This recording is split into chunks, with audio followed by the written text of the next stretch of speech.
Good morning, नमस्कार, आदाब, सत श्री अकाल, वेलकम जी। क्लास लाइव हो चुकी है। 11 बजकर ठीक 20 मिनट अब हुए हैं। तारीख आप जानते हैं, आज 5 मार्च 2021 है। सभी लोगों का स्वागत है, वेलकम, सुस्वागतम and very good morning to all of you. जल्दी से सारे के सारे लोग मौजूद हो जाइए और बताएं कि हम लास्ट क्लास में क्या पढ़ रहे थे और कहां तक पहुंच चुके थे।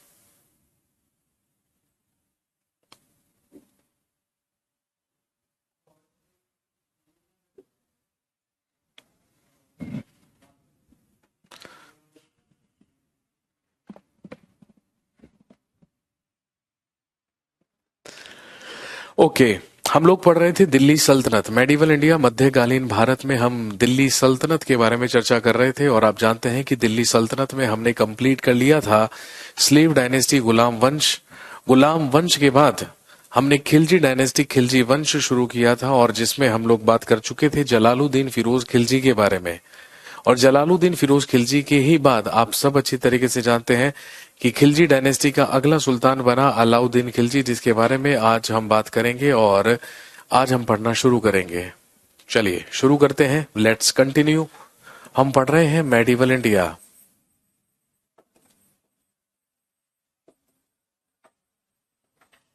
या मध्यकालीन भारत।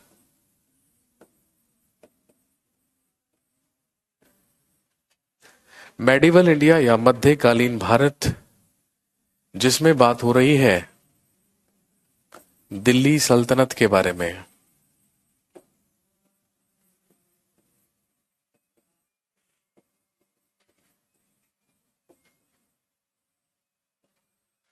जो कि 1206 ईस्वी से लेके 1526 ईस्वी तक का पीरियड है। और दिल्ली सल्तनत में ही सबसे कम शासन करने वाली जो डायनेस्टी रही वही खिलजी डायनेस्टी हुई, वही खिलजी वंश हुआ, जिसके बारे में हम बात कर रहे थे।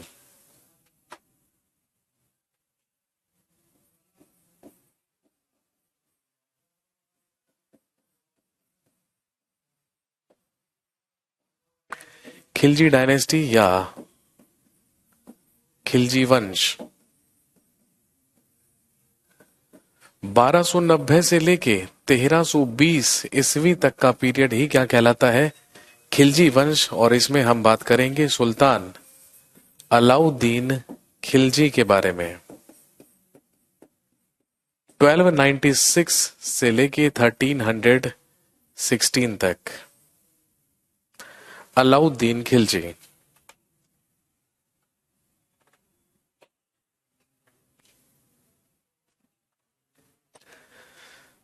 अलाउद्दीन खिलजी, और आप जानते हैं कि अपने ही चाचा या ससुर जलालुद्दीन फिरोज खिलजी की ही धोखे से हत्या करके दिल्ली का अगला सुल्तान अलाउद्दीन खिलजी बना, और इसी ने सबसे ज्यादा समय तक खिलजी डायनेस्टी में शासन किया। अलाउद्दीन खिलजी के बारे में इतिहासकार ऐसा कहते हैं कि अलाउद्दीन खिलजी की शुरुआत धोखे से हुई, इसकी डेवलपमेंट, इसका विकास परोपकारिता या काइंडनेस से हुआ, और इसका अंत आतंक से हुआ।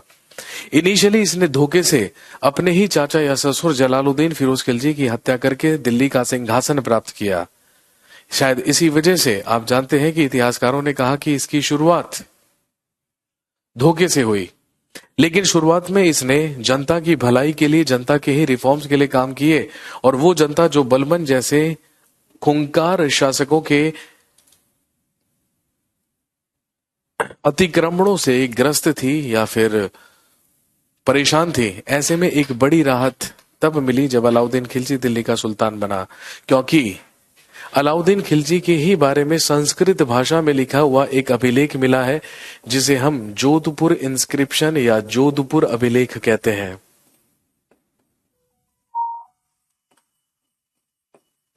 जोधपुर इंस्क्रिप्शन या जोधपुर अभिलेख जो लिखा हुआ मिला है संस्कृत में, और जोधपुर अभिलेख में ही ऐसा लिखा है कि अलाउद्दीन खिलजी ने देवतुल्य काम किया, और इसके आने से पृथ्वी अत्याचारों से मुक्त हो गई। कहने का मतलब जोधपुर अभिलेख में अलाउद्दीन खिलजी की तुलना देवताओं से की गई है। धीरे धीरे इसने अपने साम्राज्य का विस्तार किया, और दिल्ली सल्तनत का पहला सुल्तान था जो अपने साम्राज्य को उत्तर भारत से दक्षिण भारत तक लेकर गया। और साम्राज्य का विस्तार करने के बाद इसने तरह तरह के कर टैक्सेस अपनी जनता पर लगाए, और जब इसका अंत हुआ तो जनता इससे डरती थी, इससे आतंकित थी। इसीलिए इतिहासकारों ने कहा कि इसकी शुरुआत धोखे से, डेवलपमेंट परोपकारिता से और अंत आतंक से हुआ। चलिए अलाउद्दीन खिलजी के बारे में बात करते हैं। सबसे पहली चीज तो ध्यान रखेंगे, अलाउद्दीन खिलजी का एक्चुअल नेम या वास्तविक नाम अली गुरशास्प था। कल भी मैंने आपको लिखवाया था, इसका वास्तविक नाम अली गुरशास्प था।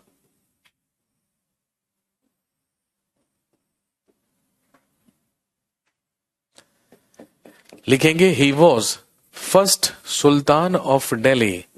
ये दिल्ली का प्रसिद्ध प्रथम सुल्तान था। ही was first sultan of Delhi, ये दिल्ली का प्रथम सुल्तान था। Who had a standing army, जिसने दिल्ली सल्तनत में स्थायी सेना रखी। दिल्ली सल्तनत में स्थायी सेना रखने वाला ही सबसे पहला सुल्तान अलाउद्दीन खिलजी माना जाता है। स्थायी सेना का मतलब है कि एक सैनिक केवल एक सैनिक के रूप में ही कार्य करेगा, इसके अलावा उसका और कोई व्यवसाय या और कोई प्रोफेशन नहीं होगा। और क्योंकि इसने स्थायी सेना रखी, क्योंकि इसने स्टैंडिंग आर्मी रखी, इसीलिए अलाउद्दीन खिलजी ही दिल्ली सल्तनत का पहला सुल्तान था who started paying salaries to his army. और अलाउद्दीन खिलजी ही सबसे पहला सुल्तान माना जाता है जिसने अपनी सेना में नकद वेतन देने की शुरुआत की। भाई क्योंकि स्थायी सेना रखी, अब सैनिकों के अलावा और कोई कार्य नहीं करेंगे, तो स्वाभाविक सी बात है उन्हें मेहनताना भी देना पड़ेगा, जीवन निर्वाह करने के लिए धन भी देना पड़ेगा। तो ये काम भी अलाउद्दीन खिलजी ने ही शुरू किया, क्योंकि इसी के द्वारा सबसे पहले दिल्ली सल्तनत में सेना में नकद वेतन देने की शुरुआत की गई।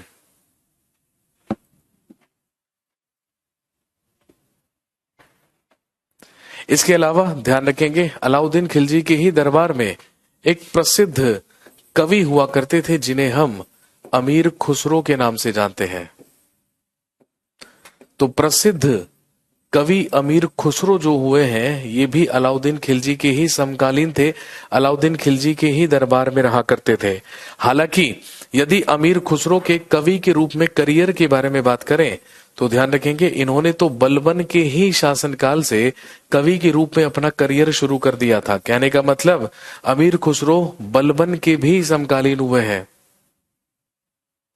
और जो अमीर खुसरो थे, इनके गुरु दिल्ली के प्रसिद्ध सूफी संत हुआ करते थे जिन्हें हम जानते हैं हजरत निजामुद्दीन औलिया के नाम से।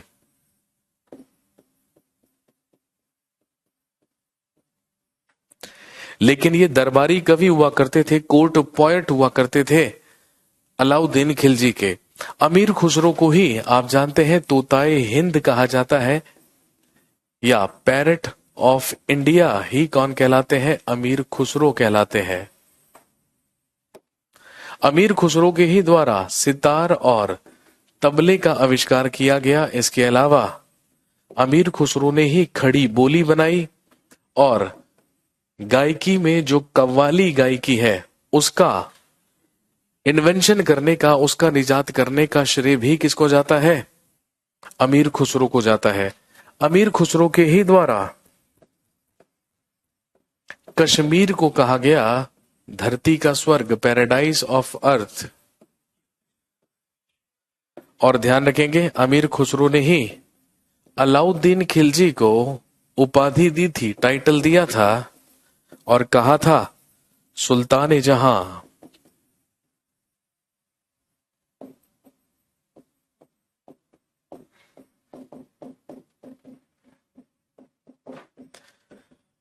इन्होंने ही अलाउद्दीन खिलजी को सुल्तान जहां की उपाधि दी।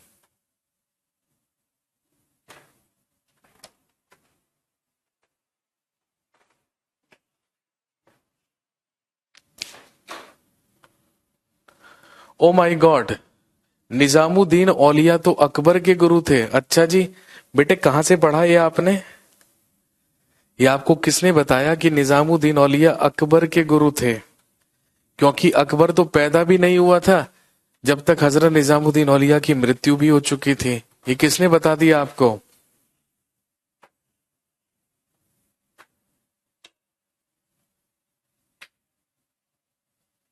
इतना खतरनाक सवाल।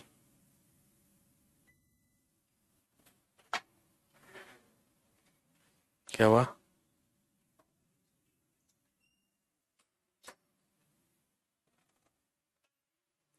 सॉरी? अरे सॉरी नहीं बोला, सॉरी थोड़ी बोलने के लिए बोला बेटे। मैं तो सिर्फ ही आपसे पूछ रहा हूं कि आपने ये पढ़ा कहां से कि हजरत निजामुद्दीन औलिया अकबर के भी गुरु थे। अकबर के गुरु तो शेख सलीम चिश्ती हुआ करते थे, जो फतेहपुर सीकरी के प्रसिद्ध सूफी संत थे। लेकिन हजरत निजामुद्दीन औलिया तो दिल्ली के प्रसिद्ध सूफी संत हुए हैं, जो अमीर खुसरो के गुरु थे।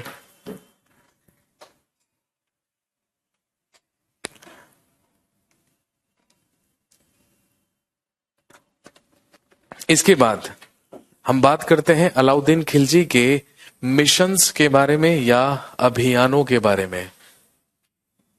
अलाउद्दीन खिलजी के शासनकाल में ध्यान रखेंगे, अलाउद्दीन खिलजी का जो सबसे पहला मिशन हुआ या अलाउद्दीन खिलजी का जो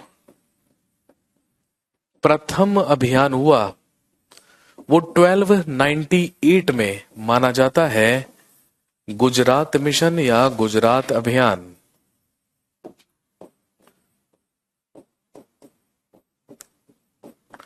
हालांकि अलाउद्दीन खिलजी ने 1296 में देवगिरी पर भी आक्रमण किया था, लेकिन आप जानते हैं कि उस समय दिल्ली सल्तनत में जलालुद्दीन फिरोज खिलजी ही क्या हुआ करता था? सुल्तान हुआ करता था। अरे भाई साहब, सर अलाउद्दीन ने ही पद्मावत पे भी अटैक किया था। भाई पद्मावत कौन सी जगह है, जरा ये भी बता दे। कहां कहां से आए हो, कौन से ग्रह से आए भाई तू? पद्मावत पर अटैक किया था। है क्या पद्मावत, आपको पता है?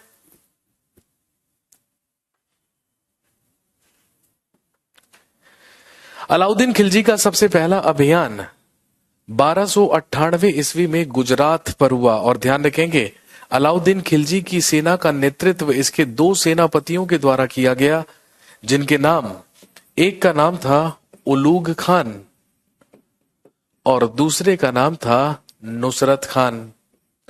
उलूग खान और नुसरत खान के द्वारा गुजरात मिशन किया गया। और ध्यान रखेंगे, उस समय गुजरात का शासक हुआ करता था राय कर्ण वघेला या राय कर्ण वघेला। उस समय गुजरात का शासक राय कर्ण वघेला हुआ करता था। और ध्यान रखेंगे, उलूग खान और नुसरत खान ने ही जाकर पराजित किया था राय कर्ण वघेला को। लेकिन ध्यान रखेंगे, इसी अभियान के दौरान, इसी मिशन के दौरान अलाउद्दीन खिलजी के ही सेनापति नुसरत खान के द्वारा अलाउद्दीन खिलजी के लिए एक स्लेव खरीदा गया, एक गुलाम खरीदा गया, जिसे हम मलिक काफूर के नाम से जानते हैं, जो कि एक स्लेव हुआ करता था, जो कि एक गुलाम हुआ करता था। जब गुजरात मिशन पर उलूग खान और नुसरत खान गए थे, तो नुसरत खान के ही द्वारा खंबात नामक स्थान से एक गुलाम खरीदा गया, एक स्लेव खरीदा गया, जिसका नाम मलिक काफूर था। मलिक काफूर एक किन्नर हुआ करता था, एक हिजड़ा हुआ करता था। और ध्यान रखेंगे, बेहद साहसी, बेहद होशियार और बेहद वफादार था। इसकी इसी खूबी से खुश होकर नुसरत खान के ही द्वारा मलिक काफूर को खरीद लिया गया। कितने में? 1000 दिनार में खरीद लिया गया। इसीलिए मलिक काफूर को ही क्या कहा जाता है? इसे 1000 दिनारी भी कहते हैं। और आप अच्छी तरीके से जानते होंगे, यही मलिक काफूर कौन हुआ करता था? अलाउद्दीन खिलजी का आर्मी चीफ या सेनापति हुआ करता था। ये अलाउद्दीन खिलजी का सबसे पहला अभियान था, जो उलूग खान और नुसरत खान के द्वारा किया गया था गुजरात।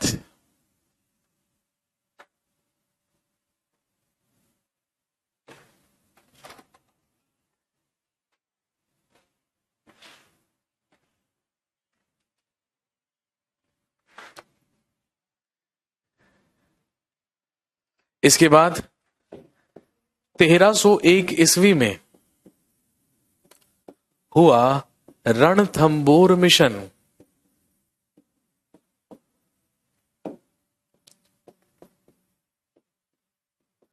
या रणथंबोर अभियान।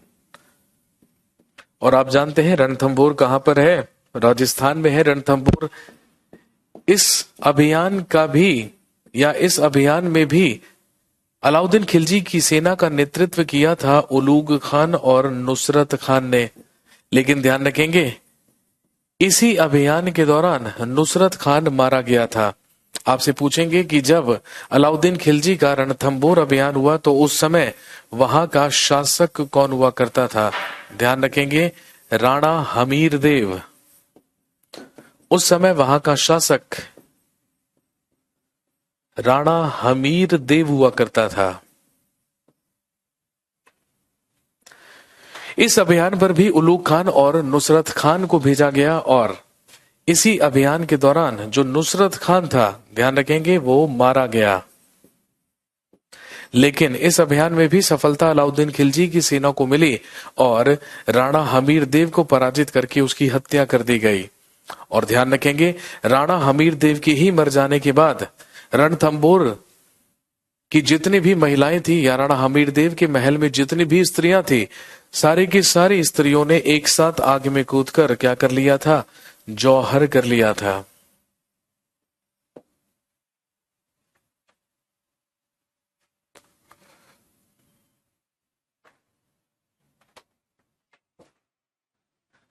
नालंदा यूनिवर्सिटी किसने बनवाया? बेटे अभी तो हम नालंदा तक कहां पहुंचे हैं? कुमार गुप्त ने स्थापना करवाई थी नालंदा की 413 ईस्वी में।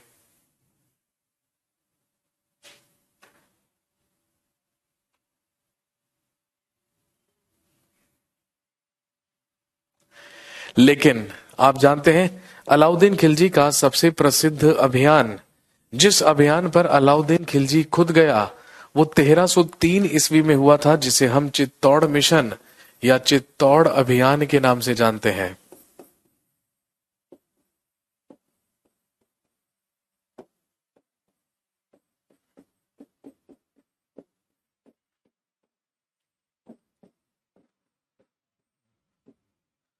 और ध्यान रखेंगे इस अभियान में सेना का नेतृत्व खुद अलाउद्दीन खिलजी ने किया था।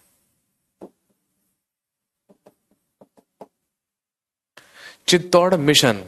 और आप जानते होंगे कि चित्तौड़ मिशन के बारे में जो हमें जानकारी मिली है या इसके बारे में जानकारी का जो महत्वपूर्ण स्रोत है वो एक नोवेल है, वो एक उपन्यास है। और उसी नोवेल, उसी उपन्यास का नाम क्या है? पद्मावत। और यहां पर एक नालायक पूछ रहा था कि पद्मावत पर कब अटैक किया था? बेवकूफ आदमी। अबे पद्मावत कोई जगह नहीं है, पद्मावत तो वो नोवेल है, वो उपन्यास है जिसे चित्तौड़ अभियान की जानकारी हमें मिलती है। और इस पद्मावत नामक उपन्यास को लिखा था मलिक मोहम्मद जायसी ने। ये मलिक मोहम्मद जायसी द्वारा रचित एक उपन्यास है। और ये जो मलिक मोहम्मद जायसी ने लिखा था, ये किसके शासनकाल में लिखा था? ध्यान रखेंगे शेर शाह सूरी के शासनकाल में। और आप जानते हैं शेर शाह सूरी ने कब शासन किया था? 1540 से 1545। कहने का मतलब वो घटना जो 1303 ईस्वी में घटित हुई थी, उसको लिखा एक उपन्यास के माध्यम से मलिक मोहम्मद जायसी ने 1540 से 45 के बीच। कहने का मतलब घटना और उपन्यास के बीच में लगभग 200-250 साल का क्या है? गैप है। और इसी से हमें ये जानकारी मिलती है कि जब अलाउद्दीन खिलजी चित्तौड़ मिशन पर गया था तो उस समय चित्तौड़ का शासक महारावल रतन सिंह हुआ करता था। और इसी रतन सिंह की ही पत्नी हुआ करती थी महारानी पद्मावती। और पद्मावती को ही हासिल करना चाहता था अलाउद्दीन खिलजी, इसीलिए वो चित्तौड़ मिशन पर गया था। चित्तौड़ मिशन के ही दौरान अलाउद्दीन खिलजी के द्वारा रावल रतन सिंह की हत्या कर दी गई, चित्तौड़ को तहस नहस कर दिया गया। लेकिन आप अच्छी तरीके से जानते हैं कि जब अलाउद्दीन खिलजी महारानी पद्मावती को हासिल करने के लिए चित्तौड़गढ़ के किले की तरफ बढ़ा तो महारानी पद्मावती ने भी सभी महिलाओं के साथ मिलकर क्या कर लिया था? जौहर कर लिया था। और आप जानते हैं कि सारी की सारी महिलाएं जब सामूहिक रूप से आग में कूदकर आत्मदाह कर लिया करती थी, जान दे दिया करती थी, उसी को जौहर कहा जाता था।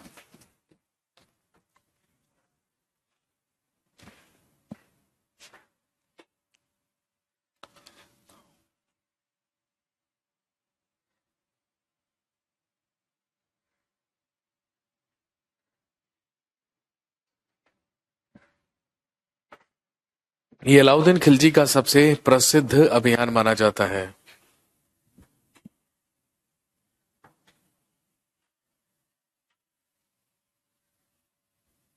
लेकिन यदि हम अलाउद्दीन खिलजी के दक्षिण अभियानों के बारे में बात करें या साउथ इंडियन मिशन के बारे में बात करें तो ध्यान रखेंगे उसमें सबसे महत्वपूर्ण अभियान होता है वारंगल मिशन। 1306 ईस्वी में Alauddin Khilji started his south India mission. Alauddin Khilji ने 1306 ईस्वी में अपना दक्षिण भारत अभियान शुरू किया। और अलाउद्दीन खिलजी का दक्षिण भारत अभियान क्या था? अलाउद्दीन खिलजी अपने साम्राज्य का विस्तार करना चाहता था। किधर? दक्षिण की दिशा में।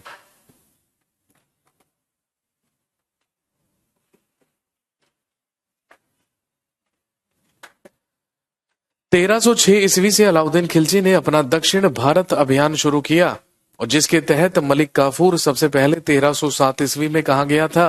देवगिरी गया था। लेकिन आप अच्छी तरीके से जानते हैं कि यदि हम दक्षिण भारत के सबसे प्रसिद्ध अभियान के बारे में बात करें तो वो 1309 ईस्वी में हुआ, जिसे हम जानते हैं वारंगल मिशन के नाम से या वारंगल अभियान के नाम से।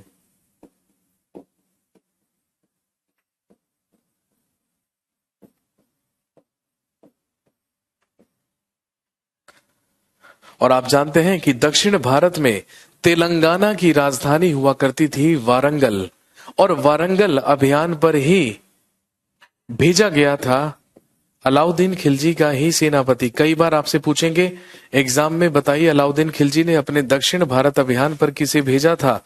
तो ध्यान रखेंगे मलिक काफूर को भेजा था। जब मलिक काफूर को वारंगल मिशन पर भेजा गया तो उस समय वारंगल में शासन कर रहा था एक शासक जिसका नाम था प्रताप रुद्रदेव। और ध्यान रखेंगे ये जो प्रताप रुद्रदेव था ये काकातीय वंश का शासक था, काकातीय वंश का रूलर था। और जब मलिक काफूर ने जाकर वारंगल पर अटैक किया तो मलिक काफूर के द्वारा ही प्रताप रुद्रदेव को पराजित किया गया। प्रताप रुद्रदेव ने आत्मसमर्पण किया किसके सामने? मलिक काफूर के सामने। और इसी प्रताप रुद्रदेव से ही मलिक काफूर ने प्राप्त किया कोहिनूर डायमंड या कोहिनूर हीरा।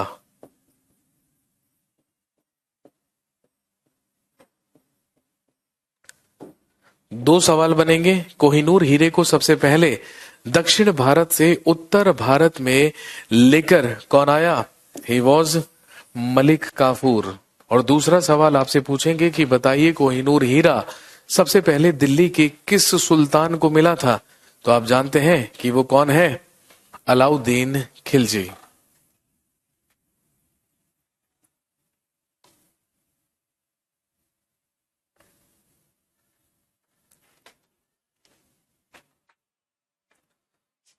इसके बाद मलिक काफूर अपनी सेना लेकर और आगे बढ़ा और सुदूर दक्षिण तक पहुंच गया और उसे सामने समुद्र नजर आ गया।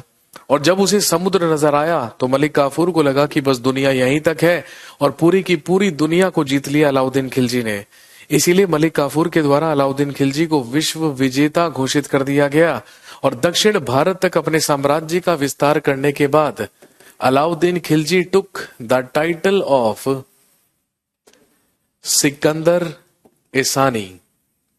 अलाउद्दीन खिलजी के द्वारा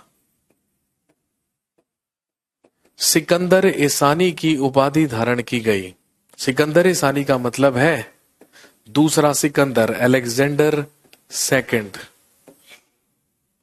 अलाउद्दीन खिलजी ने खुद को सिकंदर सानी कहा या दूसरा सिकंदर कहा, और अमीर खुसरो ने इसे सुल्तान जहां की उपाधि दी। और आप जानते हैं सुल्तान जहां का मतलब है सुल्तान ऑफ वर्ल्ड या विश्व का सुल्तान।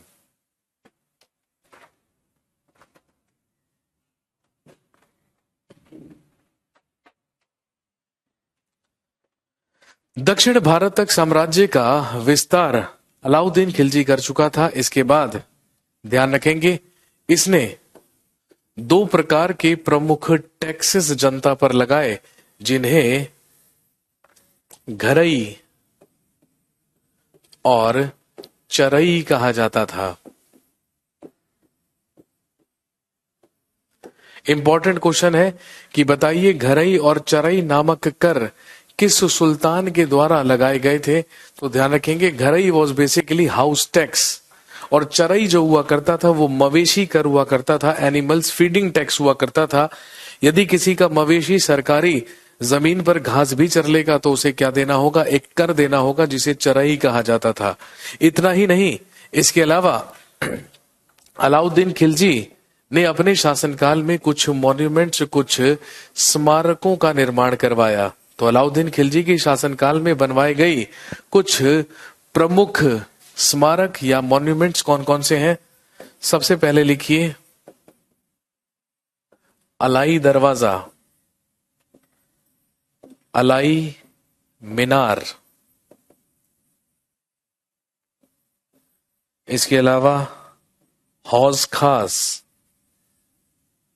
और एक ध्यान रखेंगे सिरी फोर्ट या सिरी का किला। नोट कीजिए फटाफट से।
सर जी ये सब कहां पर है? ये चारों के चारों मॉन्यूमेंट्स दिल्ली में है। कुतुब मीनार के ही बराबर में एक और मीनार है जिसे अलाई मीनार कहा जाता है। कुतुब मीनार के ही बाहर एक दरवाजा है जो अलाई दरवाजा कहलाती है। दिल्ली में ही हौज खास भी है और दिल्ली में ही सिरी फोर्ट भी है। सिरी फोर्ट या सिरी का किला।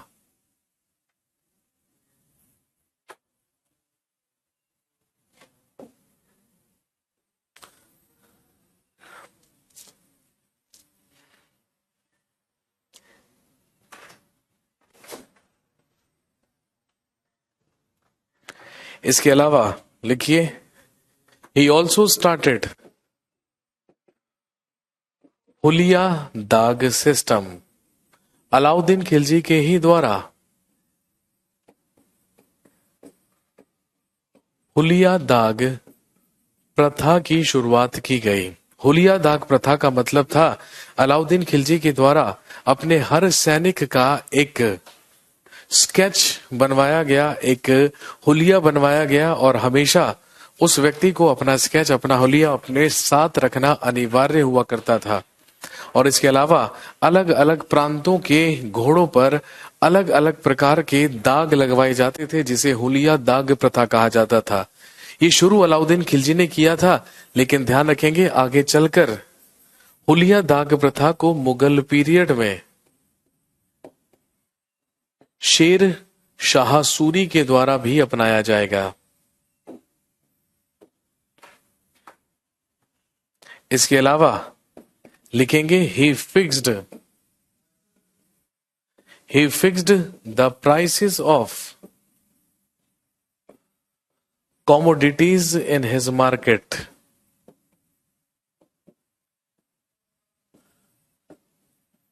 लिखेंगे इसने बाजारों में वस्तुओं का मूल्य भी निर्धारित किया था। इसने बाजारों में वस्तुओं का मूल्य भी निर्धारित किया था। He fixed the prices of commodities in his markets.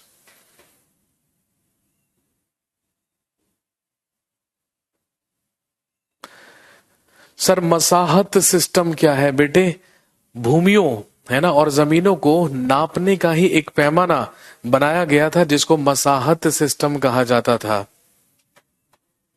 वो भी अलाउद्दीन खिलजी के ही समय में हुआ था।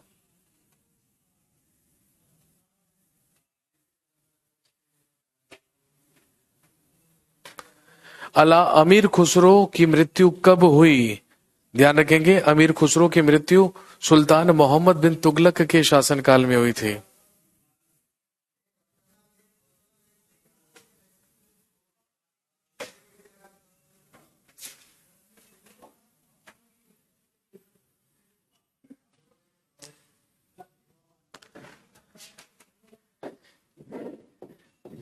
In 1316 Alauddin Khilji died. अलाउद्दीन खिलजी की मृत्यु हुई और हम सब जानते हैं अलाउद्दीन खिलजी का मकबरा भी दिल्ली में कुतुब मीनार परिसर में है।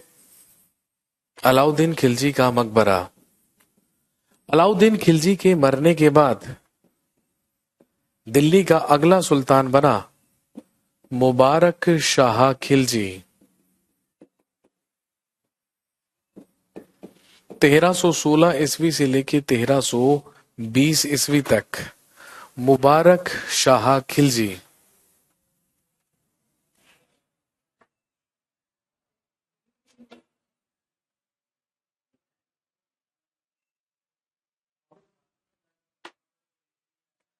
दो इंपॉर्टेंट सवाल बनेंगे मुबारक शाह खिलजी से। पहला सवाल तो आपसे पूछेंगे कि बताइए दिल्ली सल्तनत में खुद को इस्लाम का खलीफा घोषित करने वाला सुल्तान कौन था? तो ध्यान रखेंगे Mubarak Shah Khilji was first sultan of Delhi who declared himself as khalifa. Delhi सल्तनत में खुद को खलीफा घोषित करने वाला ये प्रथम सुल्तान था। ये अलाउद्दीन खिलजी का ही बेटा हुआ करता था मुबारक शाह खिलजी और इसी ने सबसे पहले खुद को खलीफा घोषित किया था। और आप सब जानते हैं खलीफा किन्हें कहा जाता था? सक्सेसर ऑफ पैगंबर मोहम्मद या मोहम्मद साहब। मोहम्मद साहब के ही उत्तराधिकारियों को इस्लाम धर्म में खलीफा कहा जाता था। या फिर आपसे पूछेंगे कि बताइए दिल्ली सल्तनत का वो कौन सा सुल्तान था जो रंगीला शासक कहा जाता है मोहम्मद शाह को? वो हम मुगल साम्राज्य में पढ़ेंगे। मुबारक शाह खिलजी के बारे में ये कहा जाता है कि मुबारक शाह खिलजी ही दिल्ली का वो सुल्तान था जो कभी कभी अपने दरबार में महिलाओं के वस्त्र पहनकर भी आ जाया करता था।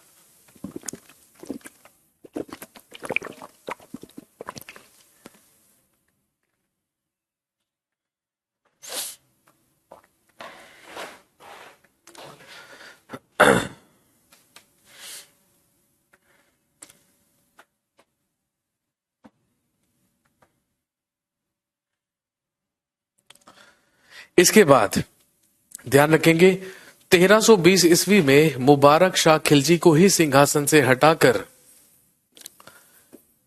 खुसरो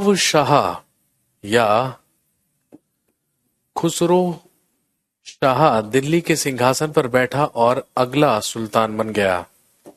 इसी के पंजाब का ही एक सूबेदार हुआ करता था जिसका नाम था गाजी मलिक और दोस्तों ध्यान रखेंगे, क्योंकि खुसरव शाह एक कन्वर्टेड मुसलमान था, एक कन्वर्टेड मुस्लिम था।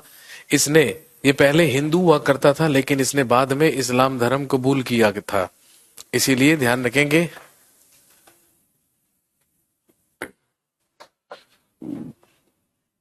सर 18 को पेपर है, डर लग रहा है। अच्छा, डर तो लगेगा ही, आज तक तो केवल मस्ती मार रहे थे आप लोग, है ना।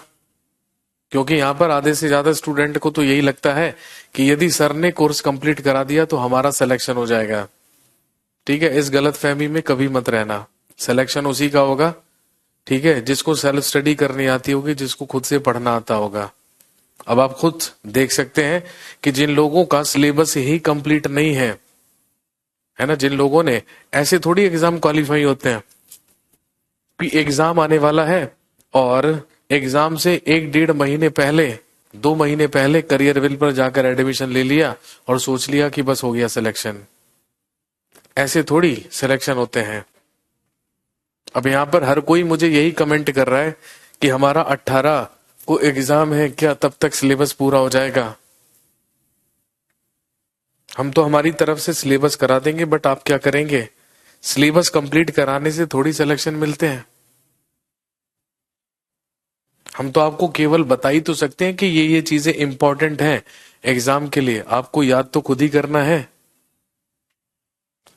और यदि आप याद कर लेंगे तो ठीक है, नहीं याद कर पाएंगे तो फिर क्या करेंगे बताइए।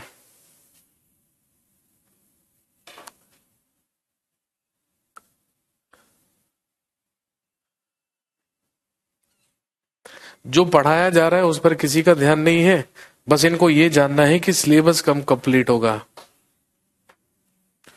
मतलब बैच शुरू होते ही सबसे पहले ये दिमाग में भर जाता है कि बस जल्दी से सिलेबस खत्म होए, क्योंकि हर व्यक्ति को यहाँ पर क्या चाहिए, शॉर्टकट, कि बस एडमिशन ले लिया करियर विल पे और इसका मतलब है कि बस हो गया सिलेक्शन, है ना। सिलेक्शन मतलब करियर विल, सिलेक्शन मतलब करियर विल का मतलब है कि जो स्टूडेंट करियर विल पर पढ़कर उसे इम्प्लीमेंट करके सेल्फ स्टडी में अपनी तैयारी कर रहा है अच्छे से, उसी का सिलेक्शन होगा, है ना। आप में से मुझे लग रहा है आधे से ज्यादा लोगों ने सिर्फ ये टैग लाइन पढ़कर ही क्या कर लिया है, एडमिशन ले लिया है, क्योंकि आपको लग रहा है कि बस करियर विल पर एडमिशन लेने का ही मतलब सिलेक्शन है ना। तो अगर ऐसा है तो भाई बड़ी दिक्कतें हैं। खुसरो शाह का ही पंजाब का सूबेदार गाजी मलिक हुआ करता था, और जब गाजी मलिक को ये बात पता चली कि जो खुसरव शाह है, जो खुसरो शाह है, जो कि एक कन्वर्टेड मुसलमान है, ये दिल्ली के तख्त पर बैठ गया है, इसी का फायदा उठाया गाजी मलिक ने और दिल्ली आकर जनता को भड़काना शुरू किया और नारे लगाने शुरू किए, इस्लाम खतरे में है, Islam is in danger. Delhi की जनता की मदद से ही इसी गाजी मलिक के द्वारा खुसरो शाह की हत्या की गई, और खुसरो शाह की हत्या करके ही इसी गाजी मलिक ने एक और साम्राज्य, एक और वंश की स्थापना दिल्ली सल्तनत में की, जिसे आप जानते हैं तुगलक डायनेस्टी या तुगलक वंश के नाम से।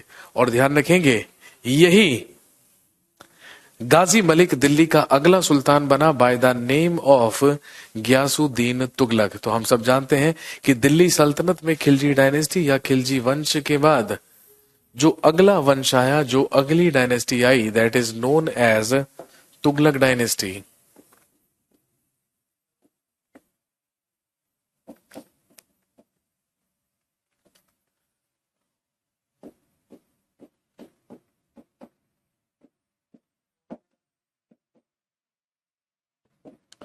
तेरह सौ बीस ईस्वी से लेके 1414 ईस्वी तक दिल्ली सल्तनत में चला तुगलक वंश, तुगलक डायनेस्टी।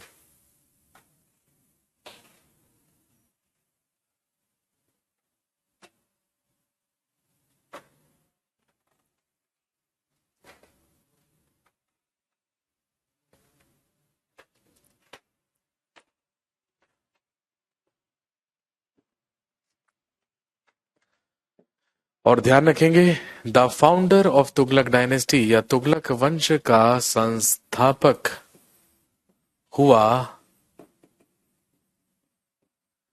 ग्यासुद्दीन तुगलक।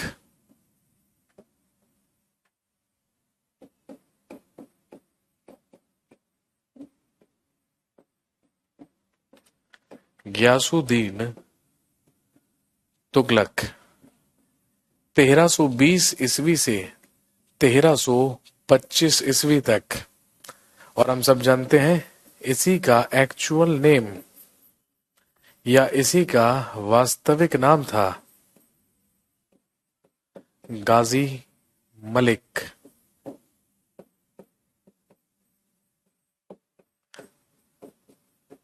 इसी का वास्तविक नाम था गाजी मलिक। और ध्यान रखेंगे, दिल्ली सल्तनत में सबसे लंबे समय तक शासन करने वाली जो डायनेस्टी हुई, सबसे लंबे समय तक शासन काल जिस वंश का रहा, वो भी कौन सा है? तुगलक डायनेस्टी या तुगलक वंश। सर हुमायूं कब आया था? बेटे हुमायूं हम मुगल डायनेस्टी में पढ़ेंगे, आपको पता होना चाहिए हुमायूं मुगल बादशाह था। सर क्वेश्चन की प्रैक्टिस भी करा दीजिए। अच्छा एग्जाम भी मैं ही दे आता हूं जाकर, तुम्हें क्या जरूरत है जाने की?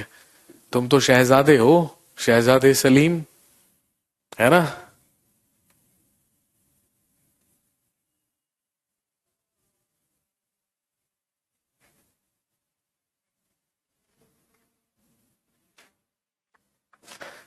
ग्यासुद्दीन तुगलक का ही वास्तविक नाम था गाजी मलिक, जिसने दिल्ली सल्तनत में तुगलक डायनेस्टी या तुगलक वंश की स्थापना की थी। सबसे पहला पॉइंट लिखेंगे, he was first sultan of Delhi. लिखिए, he was first sultan of Delhi who built canals for irrigation. सिंचाई के लिए नहरों का निर्माण कराने वाला ये दिल्ली का प्रथम सुल्तान था। He was first Sultan of Delhi who built canals for irrigation. सिंचाई के लिए नहरों का निर्माण कराने वाला ये दिल्ली सल्तनत का प्रथम सुल्तान था। He founded a city in Delhi. इसी ने दिल्ली में एक शहर बसाया था जिसे हम तुगलकाबाद के नाम से जानते हैं। लिखेंगे, He founded a city in Delhi named Tughlakabad. इसी के द्वारा दिल्ली में तुगलकाबाद नामक शहर की स्थापना की गई। दो क्वेश्चन पूछते हैं। एक सवाल आपसे पूछेंगे कि दिल्ली सल्तनत में सबसे पहले सिंचाई के लिए नहरें किसने बनवाई? आंसर करेंगे ग्यासुद्दीन तुगलक। और यदि आपसे पूछेंगे कि दिल्ली सल्तनत में सिंचाई के लिए सबसे ज्यादा नहरें किसने बनवाई, तो आप आंसर करेंगे फिरोज शाह तुगलक। उसके बारे में हम आगे चलकर पढ़ेंगे। ग्यासुद्दीन तुगलक का ही एक बेटा हुआ करता था जिसका नाम था शहजादा जौना खान। और ध्यान रखेंगे, 1323 ईस्वी में ही सेंट हिज सन जौना खान। 1323 ईस्वी में ग्यासुद्दीन तुगलक ने अपने पुत्र जौना खान को तेलंगाना मिशन या तेलंगाना अभियान पर भेजा। और अभी मैंने आपको बताया था तेलंगाना की ही राजधानी क्या हुआ करती थी? वारंगल हुआ करती थी।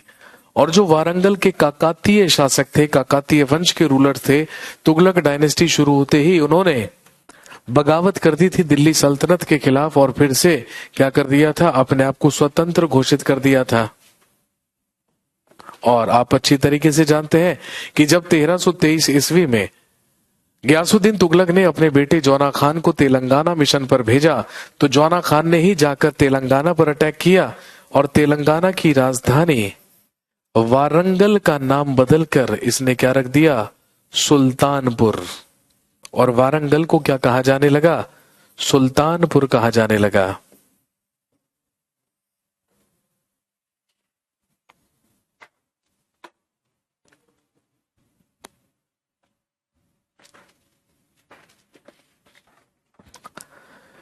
ग्यासुद्दीन तुगलक के ही समकालीन दिल्ली में प्रसिद्ध सूफी संत हुआ करते थे जिन्हें हम हजरत निजामुद्दीन औलिया के नाम से जानते हैं।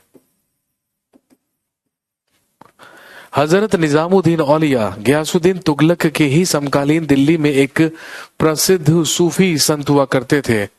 और ध्यान रखेंगे, हजरत निजामुद्दीन औलिया को ही महबूबे इलाही भी कहा जाता है। यही कहलाते हैं महबूबे इलाही। दिल्ली के प्रतिष्ठित व्यक्ति थे, दिल्ली के रेपुटेड पर्सन थे, प्रसिद्ध सूफी संत थे और पूरी की पूरी दिल्ली की जनता डाई हार्ट फॉलोवर हुआ करती थी हजरत निजामुद्दीन औलिया की। जो भी हजरत निजामुद्दीन औलिया कह दिया करते थे वही आंख बंद कर कर दिल्ली की जनता मान लिया करती थी। लेकिन प्रॉब्लम एक ही थी कि गयासुद्दीन तुगलक को हजरत निजामुद्दीन नहीं पसंद थे और हजरत निजामुद्दीन को गयासुद्दीन तुगलक। ऐसा क्यों नहीं पसंद थे? क्योंकि जब दिल्ली सल्तनत में खिलजी डायनेस्टी में खुसरव शाह या खुसरो शाह शासन कर रहा था तो खुसरो शाह से ही हजरत निजामुद्दीन औलिया ने एक ऋण लिया था, एक लोन लिया था और लोन में लिए थे 5 लाख टंके यानी 5 लाख चांदी के सिक्के। खुसरो शाह तो मारा गया और दिल्ली का सुल्तान गयासुद्दीन तुगलक बन गया।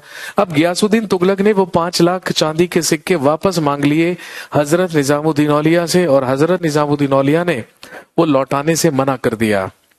इसी बात को लेकर दोनों के बीच में एक विवाद हुआ और दोनों एक दूसरे को नापसंद करने लगे। दोनों एक दूसरे का बिगाड़ कुछ नहीं सकते थे। भाई दिल्ली की जनता डाई हार्ट फॉलोवर थी हजरत निजामुद्दीन औलिया की और दिल्ली का सुल्तान था गयासुद्दीन तुगलक, लेकिन हमेशा एक दूसरे को नीचा दिखाने का मौका ढूंढा करते थे।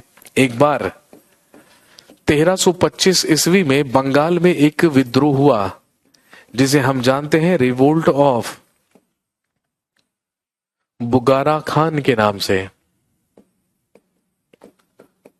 बुगारा खां का विद्रोह, रिवोल्ट ऑफ बुगारा खान या बुगारा खां का विद्रोह।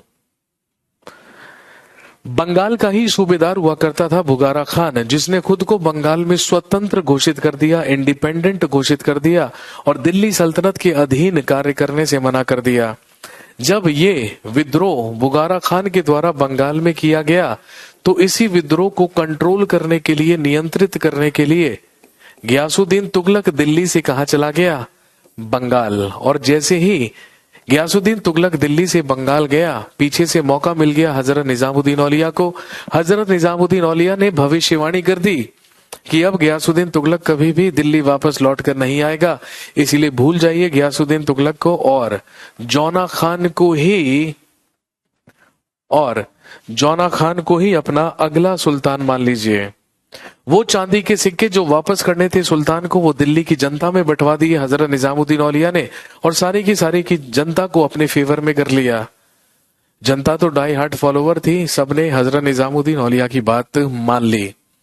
जब ये बात बंगाल में गयासुद्दीन तुगलक को पता चली तो गयासुद्दीन तुगलक ने ही अपने एक मैसेंजर, अपने एक संदेश वाहक को संदेश देकर भेजा हजरत निजामुद्दीन के पास।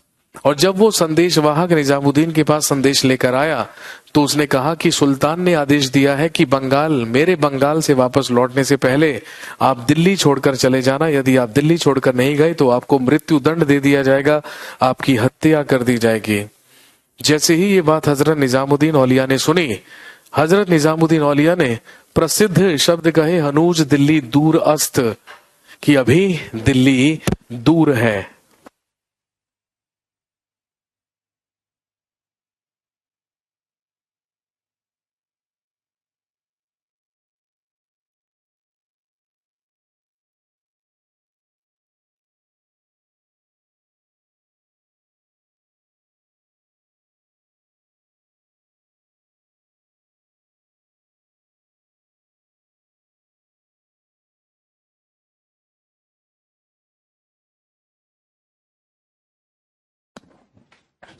जी, हजरत निजामुद्दीन औलिया ने कहा, हनूज दिल्ली दूर अस्त या अभी दिल्ली दूर है।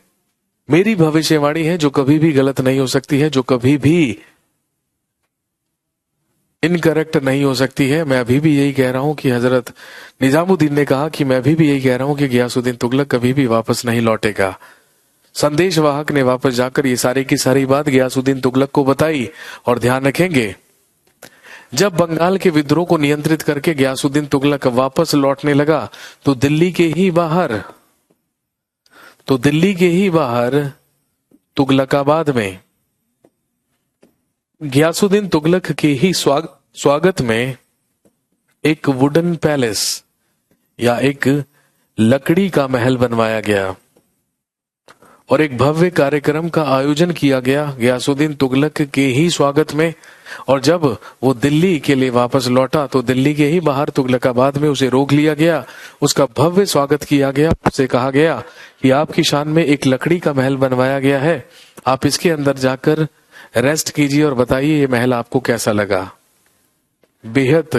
ये सुनकर बेहद खुश हुआ गियासुद्दीन तुगलक। और ऐसा इतिहासकार कहते हैं कि जहां पर कार्यक्रम का भव्य आयोजन किया जा रहा था वहां पे बहुत सारे हाथी भी थे। जैसे ही गियासुद्दीन तुगलक अपने लकड़ी के महल के अंदर गया, अपने वुडन पैलेस के अंदर गया, तो एक हाथी के बिदक जाने की वजह से उस हाथी ने उस लकड़ी के महल में जोर से टक्कर मार दी और वो पूरा का पूरा लकड़ी का महल नीचे आ गिरा और उसी में दबकर मर गया। कौन? गियासुद्दीन तुगलक। तो ध्यान रखेंगे, गियासुद्दीन तुगलक की मृत्यु तुगलकाबाद नामक स्थान पर अपने ही लकड़ी के महल के गिरने के कारण हुई थी। और क्योंकि तुगलकाबाद में मरा तो ध्यान रखेंगे गियासुद्दीन तुगलक का टॉम्ब या मकबरा भी दिल्ली के तुगलकाबाद में है। और फाइनली भविष्यवाणी सच हुई हजरत निजामुद्दीन औलिया की। और गियासुद्दीन तुगलक के मरने के बाद इसी का बेटा शहजादा जौना खान दिल्ली का अगला सुल्तान बन गया। और आप जानते हैं जौना खान के नाम से नहीं, by the name of Mohammad bin Tughlaq, जिसे दिल्ली सल्तनत का पागल सुल्तान कहा जाता है। तो चलिए आज की कहानी को यहीं पर रोक देते हैं। अगली क्लास में जब आपसे मुलाकात होगी तो हम बात करेंगे सुल्तान मोहम्मद बिन तुगलक के बारे में, जो दिल्ली सल्तनत का सबसे विवादित, सबसे ज्यादा कंट्रोवर्शियल और इम्पोर्टेंट सुल्तान माना जाता है। तो बाकी अगली क्लास में हम तुगलक डायनेस्टी में मोहम्मद बिन तुगलक और फिरोज शाह तुगलक के बारे में पढ़ेंगे और फिर आगे बात करेंगे सैयद वंश और लोदी वंश के बारे में। तब तक के लिए थैंक यू वेरी मच। जी हाँ, तुगलकाबाद अभी भी है और दिल्ली में ही है Tughlaqabad. Thank you very much. Have a nice day.